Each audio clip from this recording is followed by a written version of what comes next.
Ano nangyayari? Alam mo, Andrea, kausapin mo na to, ha? Baka mamaya hindi kami makapagpigil dyan, ha? Andrea, hindi lang nila matanggap na mas deserving ako maging maid of honor mo. Hindi, ha? Ako dapat! Ano? Ako kayo dalawa! Kasi naging nag-aaway kayo. Ay, ako nga dapat eh. Ay, nako, hindi Wait lang, Tita Sab Manila. Wait lang. Ano? Huwag naman kayo magsigawan. Pag-usapan niyo yan ng kalmado po kayo. Alam mo, you're still so young. You don't understand. Actually, mabuti pa nga si Cheska eh. Kahit mas bata siya sa inyo, mas nagpakita siya ng maturity compared sa inyo. At siya din ang nagpa-realize sa akin kung sino ang dapat kong piliin sa inyo. Dapat, yung pipiliin ko, yung taong alam kong close sa akin. Yeah.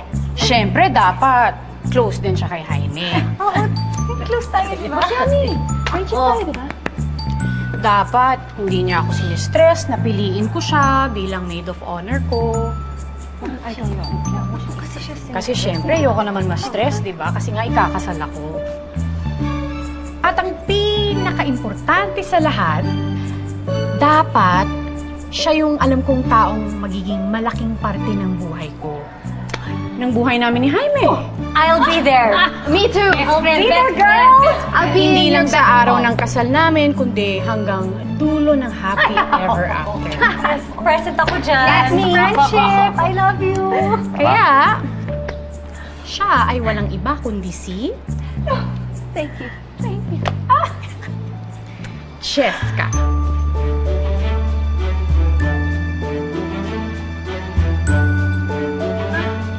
Whoa, I have to go. Too much beauty pageant drama for me. Tita Andrea, ako talaga yung pinipili mo? Oo. Ikaw din nagpa-realize sa akin to make the right choice. Congratulations, Cheska. I'm happy for you. Thank you, Papa.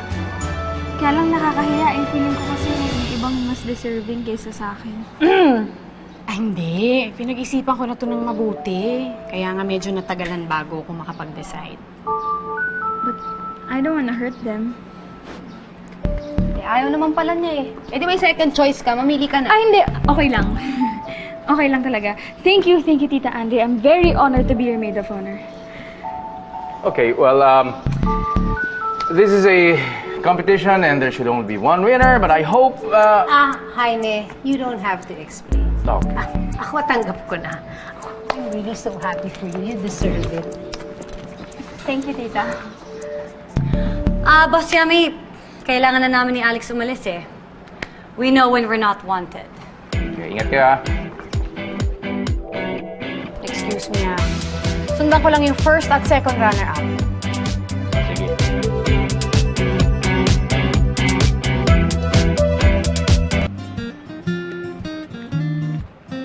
Alex, tanggap mo na ba na ikaw si Miss Colombia?